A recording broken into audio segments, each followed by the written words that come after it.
This is WWE superstar Drew McIntyre, and you're listening to the WWE Podcast. The champ is the one that everybody wants, me. Becky Lynch is going to WrestleMania. Claymore! Austin 316 says I just whipped your ass. This is my iron. You're going to acknowledge me. All right, everybody. Dual show coming up. We're going to get through the mailbag as quickly as we can because we've got some interesting preview and predictions to talk about with the Money in the Bank event that is coming from coming to you tomorrow night. And a lot that could happen and a lot that I think will happen as we have finally moved away from really WrestleMania hangover and that kind of thing. And I think it's time to really start looking forward to SummerSlam and all that could come, all the potential returns, Charlotte, to Brock Lesnar potentially, to The Rock, to Roman Reigns, the most anticipated return in recent memory. I would even argue that Roman's return, the anticipation for it, supersedes The Rock's anticipation for his inevitable return. So a lot coming to you in the next 24 hours. As we get into yet another PLE, and then really right around the corner is SummerSlam, as I said, but it's not a long build to SummerSlam. We've only got 4 weeks, which feels still quick for SummerSlam, but they'll have enough star power to make it feel like a massive event, and things are going to get real fun real quick around here. So we're going to get to the mailbag, and we're going to do that in just a minute. First, though, since it is SummerSlam season, pretty much, and we have a PLE tomorrow night, I would like to invite those of you who have not gone ad-free to do so you don't have to listen to those ads on our review shows and everything else after that. Head on over to Patreon and get yourself an ad-free experience and get yourself into the Discord server because all patrons behind the paywall do get access to the Discord server because that means you can chat with all the other patrons of the show. So let's get to it, guys. Let's talk to the patrons as quickly as we can here, and then we'll, if we have time, then anybody outside of the Patreon realm, we'll chat with them as well. Let's first talk to Matt Brown, and he says, hope you had a good 4th. Well, you too. I just want to say I think Drew wins the Money in the Bank, and when he goes to cash in at the end of the night, Punk screws him again. What do you think? Thank you, and have a good weekend. That's absolutely possible. That way, you know, when Drew wins, you're thinking to yourself, wait a minute, Punk didn't screw Drew? He let Drew get the briefcase? But you're right.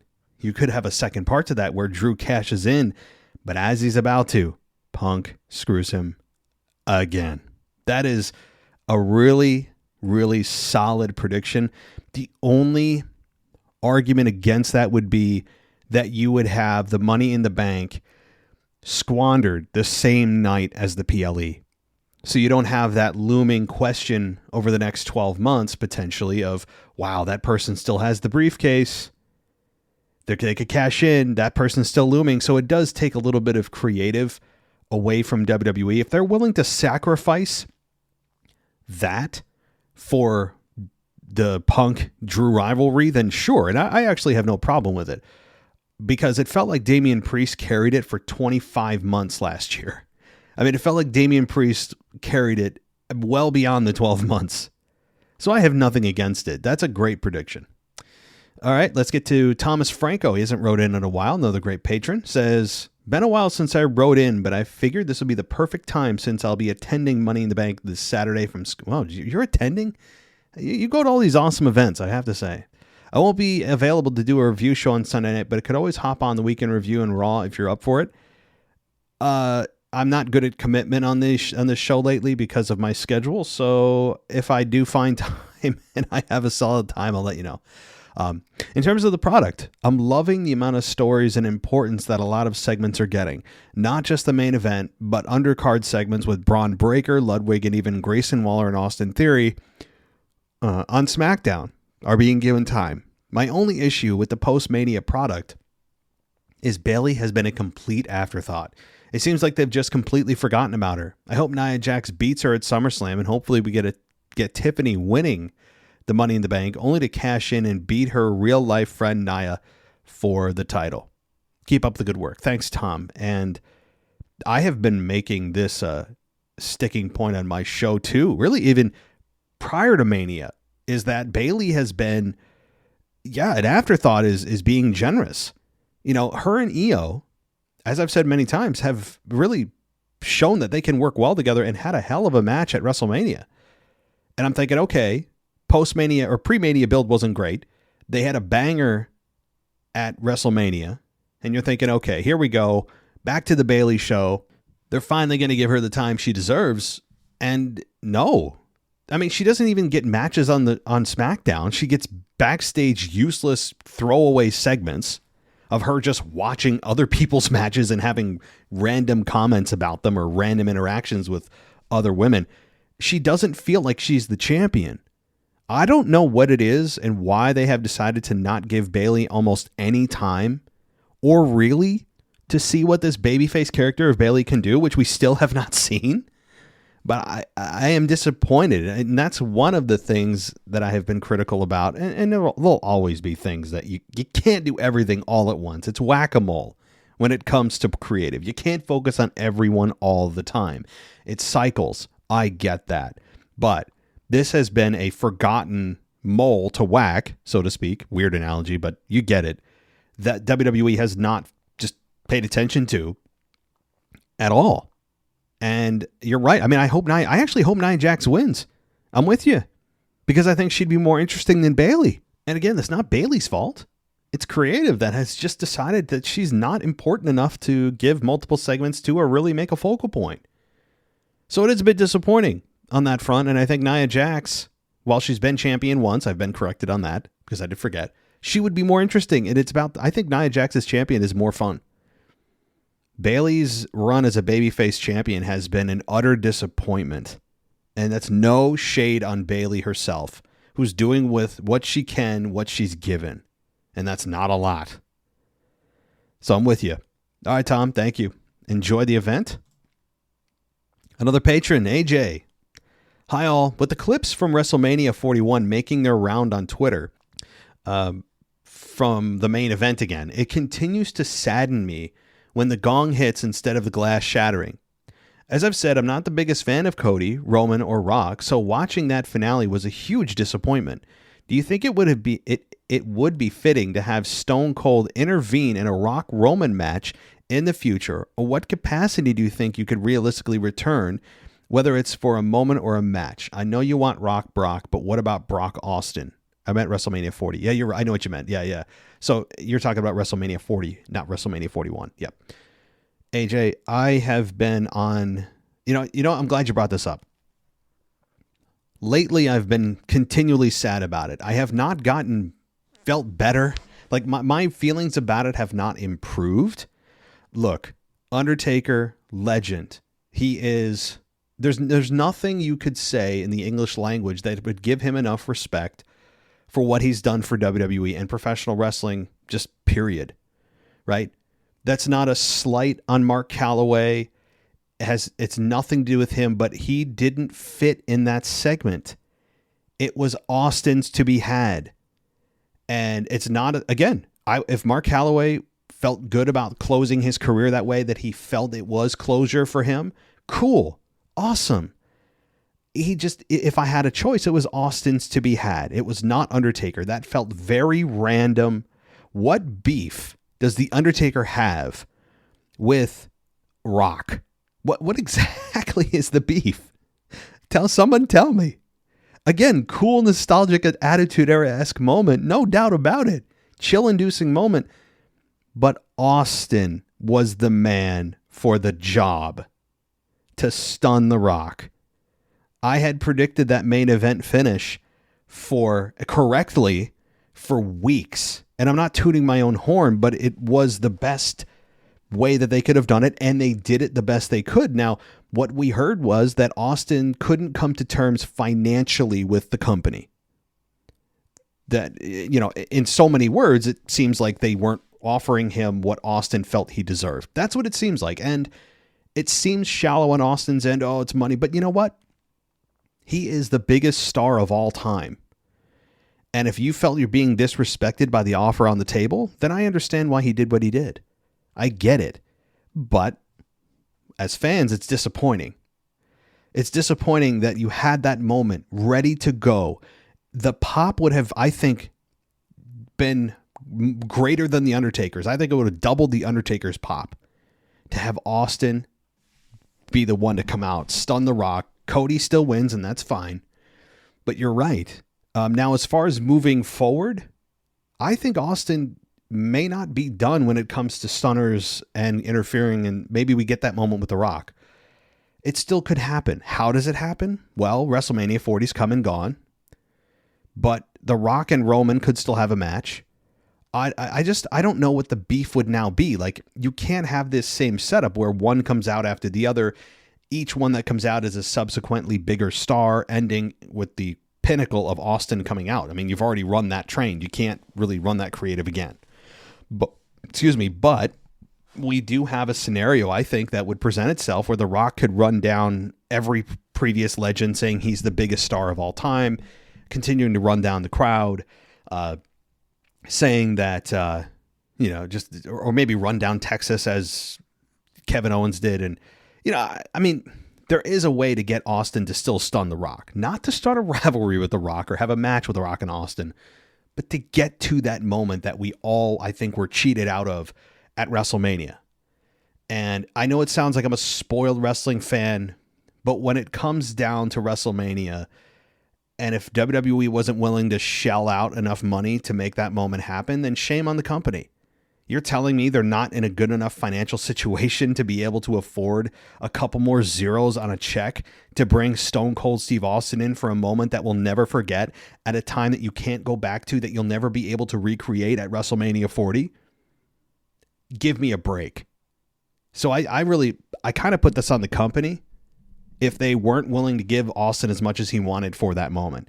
But you could still have it. And I don't know how or when that happens, but I still think we deserve that moment. One more stunner on The Rock, just for good old sake. I mean, imagine the time, or imagine the reaction. So it's still possible. Brock Austin, I have wanted forever. They've teased that. I think it's unlikely, given that Austin has seemingly kind of backed away from wrestling a little bit here again since WrestleMania 38. So it's been a couple years since he's been actively in the ring. And we have Brock, who's not even, back at all yet. And when he does come back, I think that The Rock makes a lot of sense. Of course, Gunther has been the name thrown out there for a while, but boy, oh boy, AJ, I could talk about this forever. All right. Thank you, buddy. Let's go to Levi. Another patron says, here are my Money in the Bank predictions. Chad Gable wins the Money in the Bank ladder match with help from the Creed brothers. Tiffany Stratton wins the Money in the Bank ladder match for the women. Seth wins the World Heavyweight Championship with, quote, help from the Judgment Day as their way of kicking Priest out of the group. Sami Zayn retains the IC title. The Bloodline defeats Rhodes, Orton, and Owens. And as far as the future for Bloodline, I think we get Cody versus Solo for the championship at SummerSlam, with a returning Roman to set up Roman's reigns and Solo at the rumored Bad Blood PPV. Enjoy Money in the Bank. Levi, I will respond to these in short order with my predictions. Again, hard for me to respond to those kinds of emails without giving away my own predictions. So I like it, Levi. I'll just say that. Okay. This is, let's see, Dave, another patron, says, hope all is well. Going to keep this short as possible since I have a few things I want to mention. Picture this. CM Punk is hurt. Drew McIntyre is climbing the ladder, alone in the ring. Looks at the hard cam, shows off the bracelet he's wearing that belonged to CM Punk instead of grabbing the case. AJ Lee returns, pushes over the ladder, and costs Drew the match. Yeah, okay, so the fact that Drew brought in the family makes sense that AJ might return to, in defense of her family name. But what does that mean for AJ then? I mean, she can't face Drew McIntyre, obviously. What is she going to do? Go on a tear in the women's division? Or just, you're saying, in a cameo appearance? AJ Lee returning would be people would lose their minds. Do I think it's going to happen? I was more of the belief that AJ could return to face Seth and Becky, but now that Becky's kind of stepped away and that match with Seth has yet to happen, I think it's unlikely, but AJ Lee returning, I think, would make everybody happy.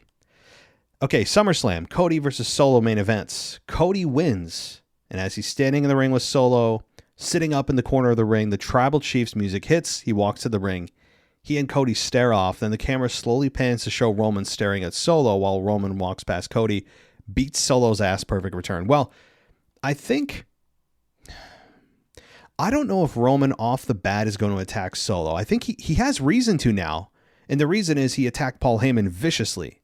And Paul Heyman is very close with Roman Reigns. So it's now that seal has been broken, Roman does have a reason to do that. I think personally what'll happen is when Roman does make his return, whether it's at Money in the Bank or SummerSlam or very shortly thereafter, you're going to have Paul Heyman walking out on stage, laughing and having an evil smile on his face as he comes out and smiles at Solo, and then the Tribal Chiefs music hits with Roman and Paul Heyman in tow, walking to the ring, confronting Solo Sikoa. Again, in whatever scenario it is, pre-match, post-match, during a promo, that's what's going to happen. It reminds me very much, if you guys remember back to 2000, those of you that watched back then, when Paul Bearer aligned himself with Kane, one of the times anyway, he did it a few times, and it was 2000, and I think it was the summer of 2000. Austin was, I think, injured at that point, out with he might have been. Anyway, it was in 2000, and we had Kane come back, but who came out first was Paul Bearer, and he came out in a red jacket, stood there, no music, no entrance music, and just smiled. And he had this evil grin on his face, and then Kane's music hit. And I think that's going to be a very similar return to what's going to happen with Roman's return. Is Paul Heyman comes out, no music, just stands there, looks concerned, maybe feigns like he's going to get his ass beat again, a little bit, hesitant. And then all of a sudden his concerned face is going to turn to a evil, maniacal, you done effed up face, and Roman's music's going to hit, and here he comes. So again, I don't know when, but I think that's how they do it. Money to Make prediction. Tiffany Stratton wins with the help of Nia Jax. Also, since you seem to be still confused why the Wyatt Six are targeting Chad Gable, it's because he, quote, turned his back on his family. Guess they haven't watched any episodes showcasing the bloodline in a few years. Sorry if this was long. Also, a WWE exclusive digital comment teased more Gable and Creed brothers. Hope all is well. And Popcat, thank you, David. I appreciate it. Thank you for clearing that up. Yeah, I mean, the Wyatts, I was trying to figure out their motivations for why they're attacking who they are. And I mean, I don't know what the production crew had anything to do with it a few weeks ago when they debuted. I mean, essentially, committing, mass murder, seemingly, of course, in the production area backstage. But I understand, and I appreciate the clarification. All right, let's go to DJ. He says, for the 7th time this year, we are heading towards another PLE from Toronto, the Money in the Bank event. Interesting to note that on this card, there are no women's championship matches. This is the 3rd straight PLE with 5 matches. I guess the less is more concept is the go-along theme for the most PLEs except WrestleMania 40. And finally, this PLE is back to a 7 p.m. East Coast start time, making it the first since WrestleMania 40 that could actually watch and interact with fellow patrons in real time in the Discord chat. Anyway, let's get to the preview. DJ Kuzmo Money in the Bank preview and predictions and no spoilers. For the Money in the Bank women's ladder match, you predict that Tiffany Stratton will win. You're saying that main event Jey Uso will win the men's Money in the Bank briefcase. But a case can be made for Drew to win if the ladder match is not the main event. I agree. Cody, KO, and Randy versus the Rogue Bloodline. You're predicting Cody's team to get the win, but which of the members of the Bloodline will be in this match, since technically there are 4. Yeah, that's a good point. Damian and Seth for the world title. I'm predicting that Priest retains. Wow. Okay. Bold move, DJ, but I don't hate it. Sammy versus Braun Breaker for the IC title. You're predicting that none other than Braun Breaker will become the new Intercontinental Champion. I'm looking at it as Breaker's path to the main event status, since He wasn't included in King of the Ring and the Money in the Bank ladder match. Plus, every week on Raw has been booked as a dominant force that cannot be stopped. Sammy could be moving on at some point to the OG Bloodline reunion via some sort of trade from Raw to SmackDown in exchange for LA Knight and Charlotte whenever she returns. DJ Kuzma signing off. Enjoy the Money in the Bank. Have a great weekend. See you all in the Discord chat for SmackDown and Money in the Bank. Thanks, DJ. Good stuff. All right. Let's talk to, let's see. I know we've got, let's talk to John. And he says, I have a couple questions and Money in the Bank predictions. 1, where did Solo get the necklace? I can't see Roman just handing it to him. And the first words out of Paul Heyman's mouth when it was handed to Solo was, where did you get that? I've heard a couple of theories that The Rock had possession of it, but not sure how true that is. I don't know. The answer is I don't know. But here's the thing. I have been steadfast on my assumption that The Rock is behind Solo doing what he's doing. And that The Rock is the one calling the shots on what Solo's doing. And everything that Solo's doing, he's getting permission from The Rock to do. But we won't be told that, or that won't be revealed for several months. Which will lead, hopefully, to maybe a Roman Rock match. But again, if we're continuing to build to Rock and Cody, I don't like it. Now, again, in a few months, when this thing starts to heat up, I could change my tune, and I think we're all subject to change our minds. Of course we are. But on the surface, I still want the damn Rock-Roman match. Please, can we just get it before one of them either becomes injured or uninterested or some tragedy happens? Can we please get Rock-Roman? I don't care. I don't even care anymore who's heel and babyface. I still want the traditional Rock as a babyface, Roman as a heel, but Rock as a heel has been so damn good, and Roman right now as a babyface is going to be the biggest thing the company has, so I don't even care anymore. Just give me the damn match before something catastrophic happens and it's never possible. On a side note, if you guys haven't seen the documentary that WWE put out for the whole WrestleMania 40 behind the curtain, it's an hour long describing how the whole wild scenario of Cody being out and then back into the main event of WrestleMania happened.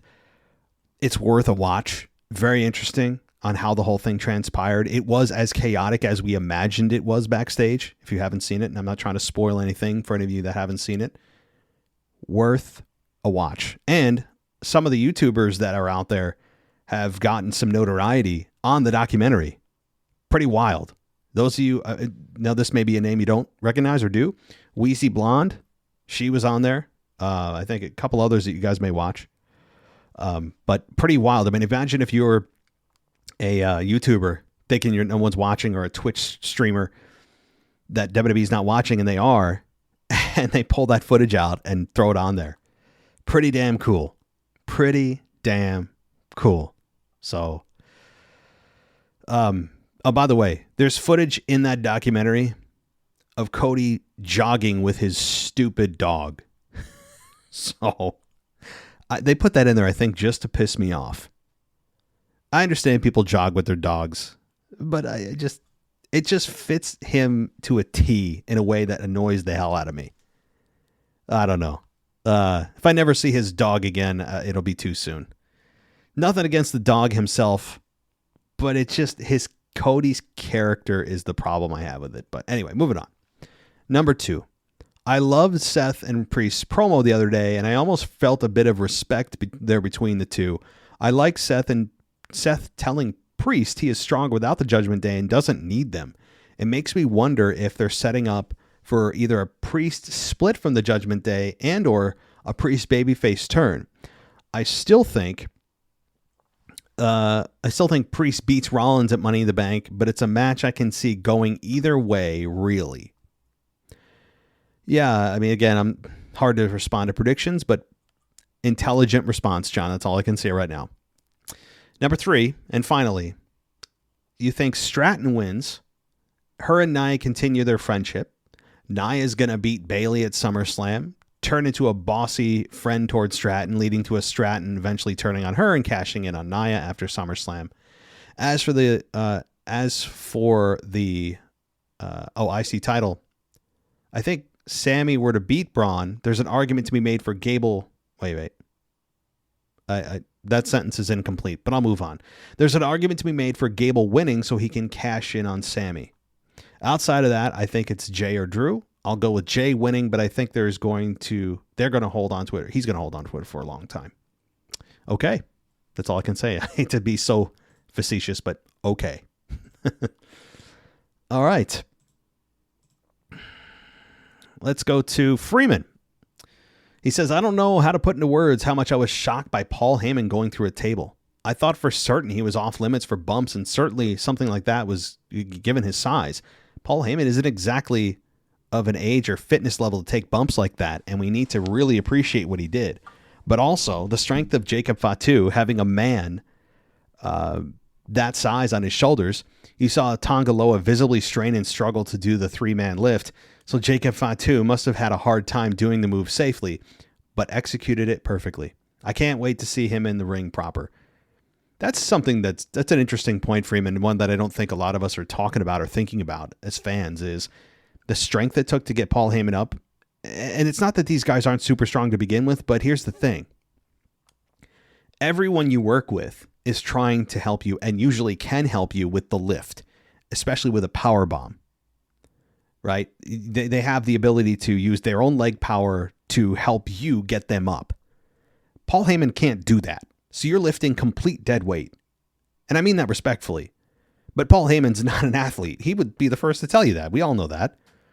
You have to lift Paul Heyman with zero help. He's not going to help you because he can't. So yeah, that's a good point.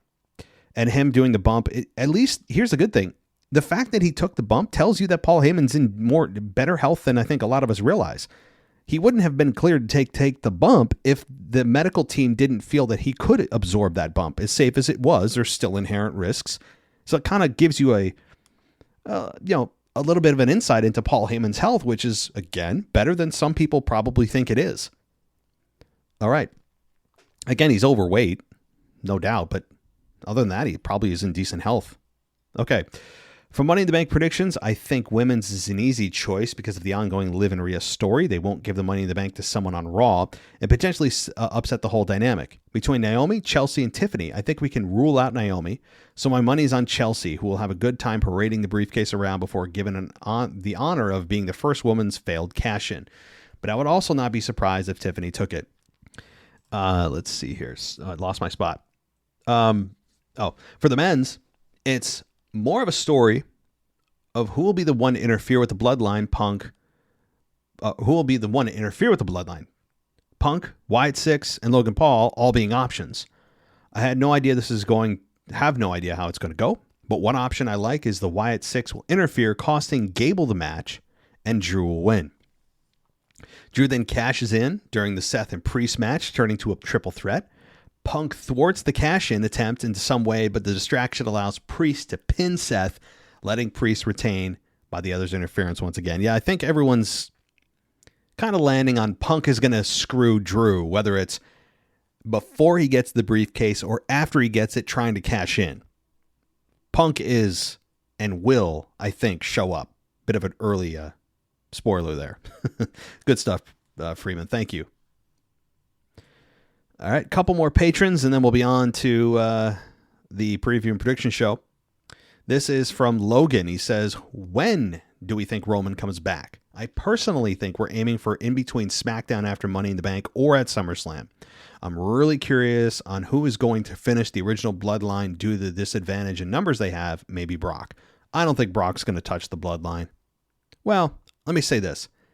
At least not against Roman.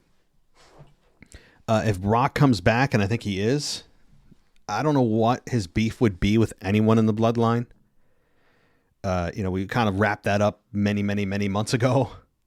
And I don't think it's Brock coming back to do that. I think he appears on Raw.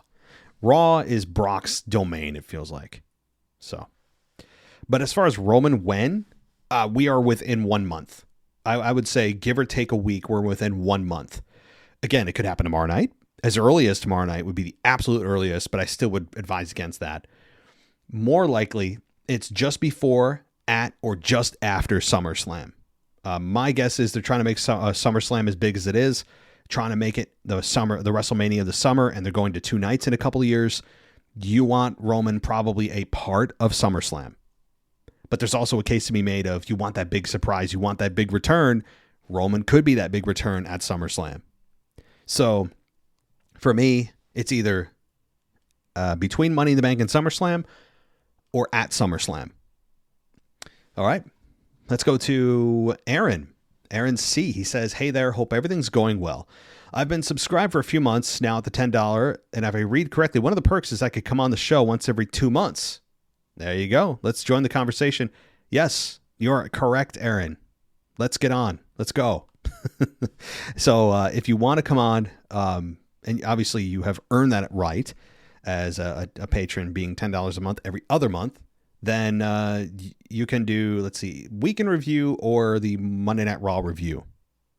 Shoot me an email, Aaron. You tell me. All right. Charlie says, what's going on? Charlie from Milwaukee. You got your Money in the Bank predictions.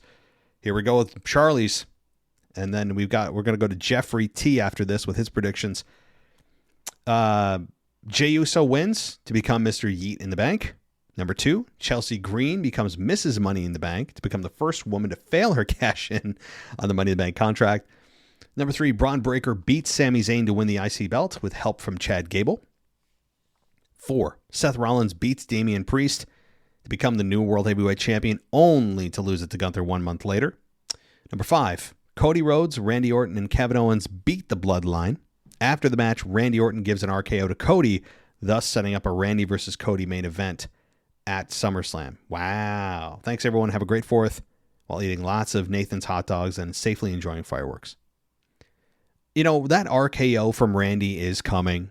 We all know it's coming to Cody, and I think it's going to be a really fun story. The promos, the whole, the backstory of Legacy being there that they can pull on and pull from. But I don't know if it's the right time, because Solo versus Cody in a one-on-one for SummerSlam does seem to make more sense, because they want the setup for Roman to return. So Randy doing it, I mean, I think it's too soon. They have that in their back pocket that they could go to. But Randy is going to hit that RKO.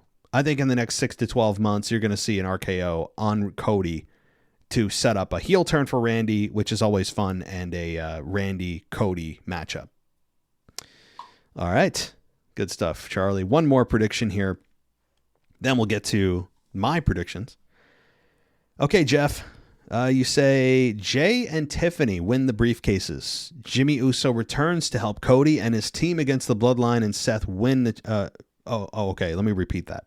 Jimmy Uso returns to help Cody and his team against the Bloodline, and Seth wins the championship before getting beat down by Gunther. Yeah, it's interesting. Gunther, I feel like, is part-time. I love Gunther. The fans respect the hell out of him. I don't know if I'd pull the trigger on him winning the belt yet, though. The beatdown of Rollins, sure, but Gunther is a very controlled man. He does things respectfully, but people hate him because he's from another country. His entrance music is boring. He's not entertaining the way that they like their baby faces to be entertaining nowadays. But really, Gunther is all about respect. His entire character, his entire mission has been about finding respectable opponents to challenge him, about respecting the ring. Everything's been about respecting this business, and yet people boo him.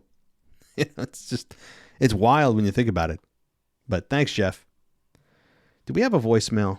I feel like we do, but I'm too damn lazy. Let's see. Hold on. I don't want to deny somebody from a potential. Yeah, okay. We've got one voicemail. And then after this voicemail, guys, we're going to get to my preview and predictions for the event. So let's see who it is. Hi, Matt. It's Bevan from Australia here. Hope you're well, mate. Just listening to your Raw review, and you mentioned that, Oblivion is a true finisher at the moment for Liv Morgan. What about, is it the End of Days by Baron Corbin? Isn't that, I haven't seen anyone kick out of that, but then I might be wrong. But I thought that one just sprung to mind, so I'm not sure. But correct me if I'm wrong on that one. Also, the ridiculous Samoan spike, is that one ever being kicked out of? I'm actually asking the question because I have no idea. But anyway, that's all I've got. I'm still enjoying the show, just been very busy on this side of the world. So, yeah, all good. Cheers, mate. Bye-bye. Bevan, Good to hear from you, man. Hope all is well on the other side of the globe. Now, there was somebody that kicked out of the end of days. It was Drew McIntyre at WrestleMania 38. So he became the first person to kick out of it. So it did happen. I believe it was WrestleMania 38 that we had Drew McIntyre kick out of it. So that is no longer a protected finish. The Samoan Spike, I also think you might be right on that. I even think with who used it in the past. We had, who was it? Umaga use it in the past. I'm pretty sure no one's ever kicked out of that. So I think the Samoan Spike also may be protected, but Oblivion, I believe, again, outside of the Samoan Spike, maybe the only finish no one's ever kicked out of. So good to hear from you, Bevan. Hope you enjoyed the event. All right. Let's talk about Money in the Bank, guys, as we transition here to my thoughts and my predictions to the Money in the Bank event that comes to us tomorrow night. And let's start with the what match do I want to start with? Let's start with Jey Uso, Carmelo Hayes, Andrade, Chad Gable, LA Knight, and Drew. This is a match that I know a lot of people are looking at Drew for, and Jey Uso was the first one to declare for it or qualify. Was he the first one to qualify? I think he was. And Jay was talking about it before the Clash of the Castle PLE was even completed. So first of all, Carmelo, Andrade, and Chad all are not real candidates, I don't think. So you have LA Knight, Drew, and Jay. LA Knight, I think you're pushing him into the U.S. title picture, even though he'd be a fun candidate. I still believe it's going to be LA Knight and Logan Paul, with him eventually beating Logan Paul for the U.S. title. So LA Knight's kind of out. That leaves Jay and Drew. Jay could be a really fun option, but when you look at who's world champion on Raw, Seth is, right? Sorry. I should back up. Priest is. Seth, I think, is very close to it. If Seth becomes champion, that means that we have Jay with the Money in the Bank briefcase. We have Seth with the World Heavyweight Championship. I think Punk is eventually going to challenge Seth for that title and get into a program after he's done with Drew. That would mean that we have Jey Uso carrying the belt and carrying the briefcase. And it is also usually designed for a heel to win. So I don't think Jay fits the bill.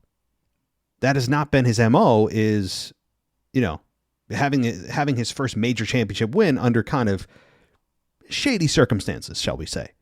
Drew, on the other hand, is a very solidified heel that has been doing nothing but taking advantage of situations over the last 6 to 12 months and doing a brilliant job of it. And it's designed for a heel to win. And having him cash in and have Punk screw him kills two birds with one stone. The downside is, again, you don't have that looming question or allowability or flexibility of a potential world title change with the briefcase holder and holding it for many months, if you think that's an advantage at all. So Drew, to me, I think that you guys hit it on the head. I think Drew wins, tries to cash in, Punk screws him again, but doesn't screw him until he tries to cash in. That's what I think. Okay, women's Money in the Bank: Io, Chelsea, Lyra, Tiffany, Naomi, Zoe. For the women's, for a shot at the women's title. Well, let's see who's not going to win. Io, no chance. Lyra, no chance. Naomi, less than no chance. Zoe Stark might as well be invisible because she's got her chances are about as good as. I was going to come up with something horrible. It's not a good chance. Okay. That leaves Chelsea and Tiffany Stratton as your real options.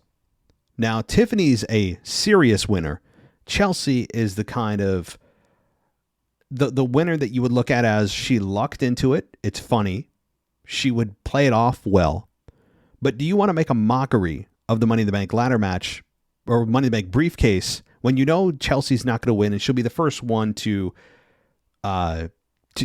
lose with the women's title online, cashing in the briefcase, which means that 100% stat will then decrease significantly because there hasn't been as many women's Money in the Bank briefcases as there has been men's in the past. So if you have Chelsea lose, that's going to bring the percentage down by I don't know the exact math, but probably by 15%. at least, because there have not been as many women's ladder matches. So having one out of like 7 or 8 that there have been, then that's going to be a higher percentage than if it was there already were 30 of them and only one person loses, and okay, it's 98% now, right? So did they want to hurt that stat, or do they want to continue with that stat saying 100% of the women who have won the briefcase have cashed in successfully? I would go with Tiffany. I wouldn't mess around. I know Chelsea is fun. I understand it. She's she's an all-in goofy character. She is entertaining. But Tiffany, I think, would benefit more from this than Chelsea. But I think Chelsea's going to come real close. There'll be a moment where we all believe she can. Tiffany should be the one to win it here. Okay.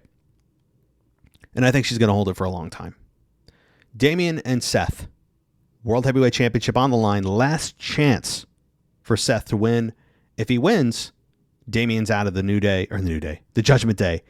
If Damian wins, Seth can never challenge for the title as long as Damian's champion. This, to me, and I continue to say this, has been a pretty solid answer for me for several weeks. And that is, I think Seth wins. Do I say it's slam dunk? No. Because I said that the last time that maybe, Damian finally could lose it here, and he retained, and everyone's like, whoa, what the hell? But I think it's time. Why? One word, Gunther. The reason is you're not going to have Damian Priest versus Gunther at SummerSlam. That is not a marquee matchup. Damian Priest is not that big of a star yet. Seth Rollins, on the other hand, taking on Gunther at SummerSlam is. Now, does that mean Damian still can't be involved in the world title match at SummerSlam? No, you could probably get him into a triple threat if they want to go that road. But if it's one-on-one, Seth is winning. And I think he does win. I think it's like a 60-40, 70-30 chance that Seth wins. I think he's a solid to pretty heavy favorite because it makes sense. And Damian Priest being out of the Judgment Day makes sense because they've been teasing that and having the tension between Damian and specifically Finn Balor build for weeks. And I think that one of the emailers earlier kind of hit it on the head too with it'll look like the Judgment Day's out there to help him, but maybe Finn Balor does something questionable that he could have plausible deniability that I was trying to help and what happened. So I think that's what's going to happen. All right. By the way, going to be a really good match. Sammy versus Braun Breaker for the Intercontinental title. I want Braun Breaker here. And I know a lot of you out there think Braun Breaker's a one-move guy. He's not. Take a look at his, moveset. He is young. His music needs to change because it sucks. But I think that they're on a hot streak with Braun that they could use this to continue to push him even further. Sammy, I think, honestly, has been boring as an Intercontinental Champion. And I don't want to say, well, you wanted him to beat Gunther, and now you got what you want. No, I never did. I never wanted him to beat Gunther. It was Chad Gables to be had. I'm still a little bit spicy about that decision. Sami Zayn as Intercontinental Champion has been boring. I think he would be much more suited to be involved in the storyline with the Bloodline if he wants to be. When Roman returns and the reunion of the OG and yet Sammy gets involved, yes. I think Braun Breaker should win for a lot of reasons, mainly because Sammy's run is kind of petered out. And I think Braun Breaker could benefit. All right. Cody Rhodes, Randy, KO versus the Bloodline. In any combination of Solo, Tama Tonga, Tonga Loa, and Jacob Fatu. I don't know which of those three, but one of those three, obviously. In a 6-man tag team match, the Bloodline wins here. And I think you'll start to see maybe some tension teasing of future things to happen between Cody and Randy, or KO and Cody, or Cody and Randy, any of the combinations. I don't think anyone's going to turn, but I think you're going to see signs that things could be breaking apart at some point for them to have future rivalries with one another. And also, you could, although I think unlikely, have a returning Roman Reigns here with Paul Heyman coming out at the end and doing what I said before, smiling. Maybe the Bloodline is beating down, because at that point it'll be 4-on-3, right? Even no matter who out of those Bloodline faces Randy, KO, and Cody in the tag team match, you know that fourth person in the Bloodline is going to eventually intervene and cost them the match. They should win, by the way. The Bloodline should win because they want to look as strong and dangerous as possible heading into the SummerSlam season, heading into a Roman return, a Rock return, maybe again Sami Zayn, Paul Heyman coming back. So I think you have a potential real first time now that we could have a Roman Reigns return. Do I think it's going to happen? No, but I don't say that confidently. You can hear it in my voice. I don't feel confident that Roman's not going to be back tomorrow night. It's very possible. I would say, again, 55% no to 45% yes. I'm just over the line of probably not, but very possible in a real situation where you could bring him back with Paul Heyman standing on stage at the end of the show. They're beating down KO, Cody, and Randy. They're just bludgeoning those three men. Those four, the four Bloodline members are destroying him. And then Paul Heyman comes out. Maybe he's limping. He's got like bandages on his head or a neck brace. And then he just smiles maniacally and Roman Reigns' music hits. I mean, very, very possible. And it'd be a hell of a way to end the show. But it's, again, equally as likely, if not slightly more likely, that you have the Bloodline, the rogue Bloodline here, just standing tall after bludgeoning these three men, building even further to a Roman Reigns anticipated return. So that's how I think we end the show. It's one of those two, but probably more likely that it's just a typical end of the show with heat on the Bloodline with more "we want Roman" chants. So, but all right, that'll do it for me, guys. I appreciate it. If you want to go ad-free, great time to do it heading into the PLE and heading into SummerSlam season. Head on over to patreon.com/WWE podcast. You can go to Apple Podcasts and subscribe there. 1 week for free is available to you. And if you want to take the yearly option, you get 2 months for free. So there's that. If you want to go that road, you can also go to WWEpodcast.com and join us there on the website. That's still a thing. If you do stream audio on the website, it is available to you if you want to go that road. So that'll do it for me, everybody. I'll be checking out the Discord server. I don't know if I'll be participating, but I'll kind of just be watching, seeing what you guys are doing. Not in a weird, like parental way, just kind of seeing what kind of fun you guys are having. And, don't forget, tomorrow will be the SmackDown review early in the day from Amanda. You guys heard her last week, and she's new to the show. She was on as a co-host a few times over the last several months. But she is now in the official part of the team as the SmackDown review host. And you guys, by the way, if you want to get a hold of Amanda, I know some of you asked on Twitter. Let's see, let me get her Twitter handle correct for you. It is Amanda SD Pod. So Amanda SD Pod on Twitter. If you want to go follow her, I'm sure she'd appreciate it, as she has just jumped into the social media realm and becoming an official part of the show. So thank you, everybody, for listening. Enjoy Money in the Bank. We'll be back on the other side with the review show, probably on Sunday. Until then, take care, and I'll talk to you next time. Thanks for listening to the WWE Podcast. Don't forget to subscribe on your favorite podcast app so you don't miss a show, or head to WWEpodcast.com. And for all of these shows ad-free, head over to patreon.com/WWE Podcast. Until then, we'll see you next time.